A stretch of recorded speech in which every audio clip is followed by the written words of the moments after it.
Subscribe now and press the bell icon. Never miss an update. कई बार लोगों को हमेशा अपने भाग्य को कोसते हुए देखते हैं। क्या हम अपने भाग्य को बदल सकते हैं, जानेंगे इस वीडियो में। लेकिन उससे पहले आप सभी से एक निवेदन है कि आप चैनल को सब्सक्राइब कर लें और बेल आइकन जरूर प्रेस कर लें, ताकि हमारे आने वाले सारे वीडियोस आप तक पहुंचते रहें और आपके मन और मस्तिष्क में एक नई ऊर्जा का संचार करते रहें। दोस्तों, एक छोटी सी कहानी है। एक नदी के किनारे दो राज्य थे। दोनों राज्य के राजाओं की आपस में नहीं बनती थी। छोटी छोटी चीजों को लेकर दोनों विवाद किया करते थे। नदी किनारे ही एक महात्मा रहते थे। दोनों राजा उनका बहुत आदर करते थे और उनकी सभी बात मानते थे। एक समय दोनों राजाओं को लगा कि बिना युद्ध के काम नहीं चलने वाला, तो दोनों राजा बारी बारी से महात्मा के पास गए। पहला राजा गया और पूछा कि यदि युद्ध हुआ तो जीत किसकी होगी। महात्मा ने जवाब दिया, यदि युद्ध हुआ तो आपकी जीत निश्चित है। सुनकर राजा बहुत खुश हुआ और खुशी खुशी अपने राज्य को वापस लौट गया। दूसरा राजा भी महात्मा के पास पहुंचा और पूछा कि यदि युद्ध हुआ तो जीत किसकी होगी। महात्मा ने जवाब दिया कि युद्ध हुआ तो आपकी हार होगी। राजा बहुत निराश हुआ और दुखी मन से अपने राज्य को वापस लौट गया। राजा को रात भर नींद नहीं आई। उसने सोचा कि मेरे भाग्य में हार लिखी है, लेकिन मैं अगर आसानी से हार गया तो इतिहास में मेरे और मेरे पूर्वजों के पराक्रम पर प्रश्न चिन्ह लग जाएगा। लोग हमारा उपहास करेंगे। उसने सोचा कि यदि हारूंगा भी तो आसानी से नहीं हारूंगा।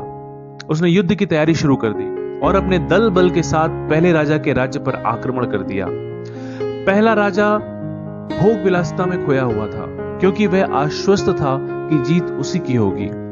उसने युद्ध की कोई भी तैयारी शुरू नहीं की थी, इसलिए जीत दूसरे राजा की हुई, क्योंकि दूसरे राजा ने अपने कर्म से अपने भाग्य को बदल दिया था। हम सभी अपने भाग्य को अपने कर्मों से बदल सकते हैं। यदि सफलता की फसल काटनी है तो अच्छे कर्म के बीज बोने होंगे।